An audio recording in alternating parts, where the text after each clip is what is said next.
Summertime, så du min, og jeg vild med dig.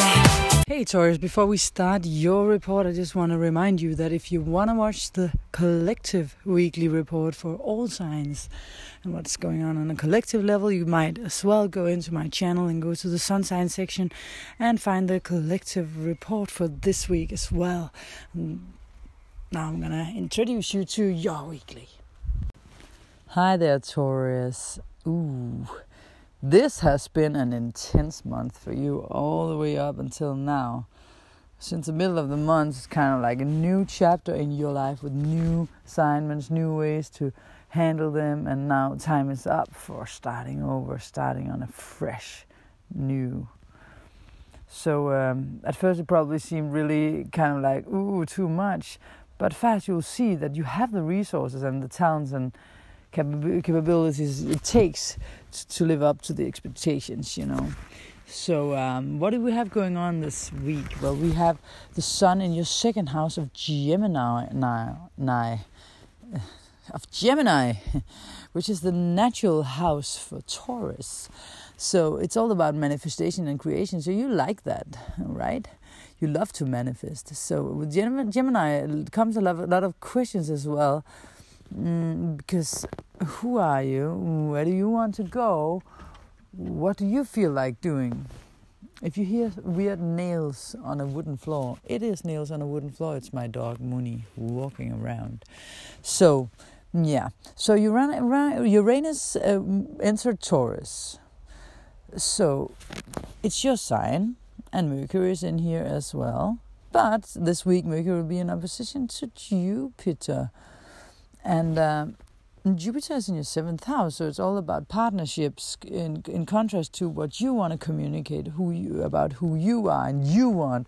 So be careful that you don't get into a conflict with something big, because questions comes up about what do you have to offer to other people relationship-wise. Who are the right people for you in your life right now, as you are looking so much about who you are for the next 7 years, you know.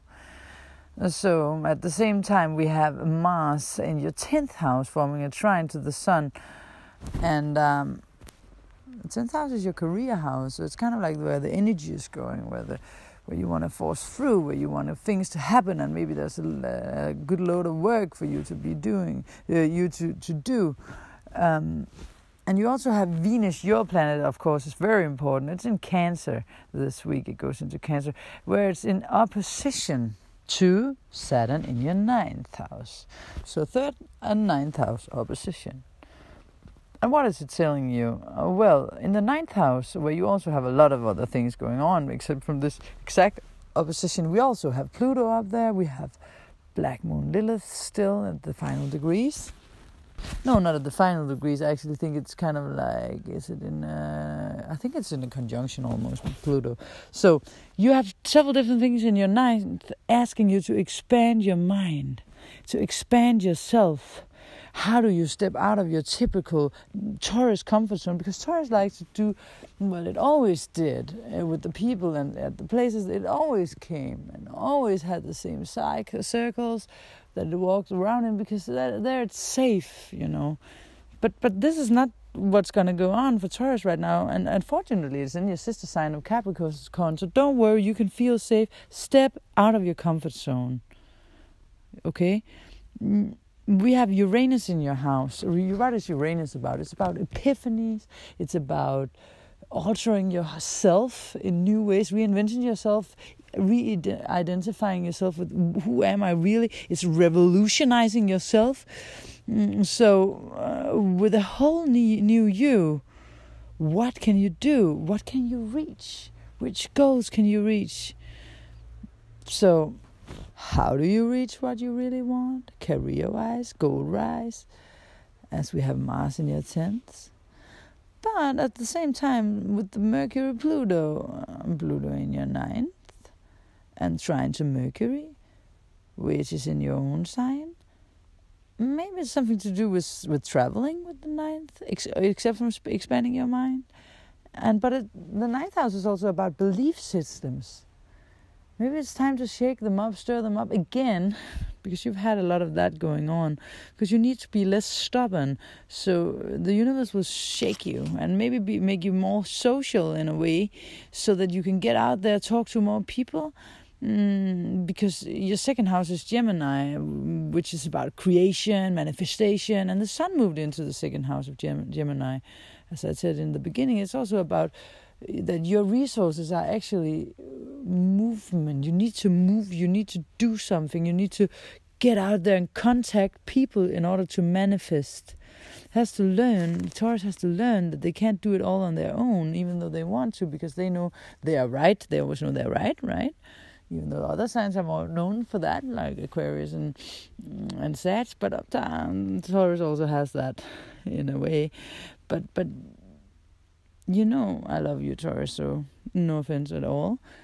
You need to invite other people in to help you manifest what you really want, because there's a lot of learning to reach out to do and connect with other people. So this week is about connecting deeply, getting closer and approaching more people.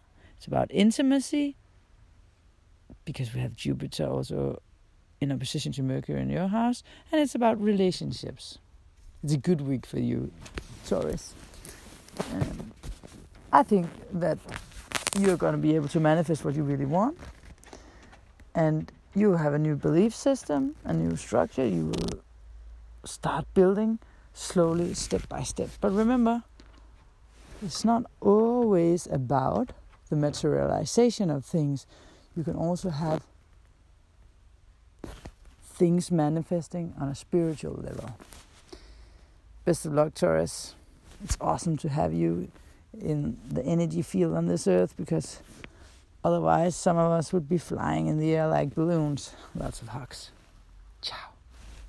Your modern shaman, Maria in RainbowLand, checking out. Don't follow trends, follow your heart. See you next week.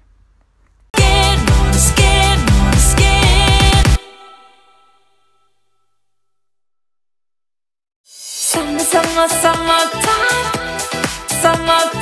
Så du er min, og jeg er vild med dig.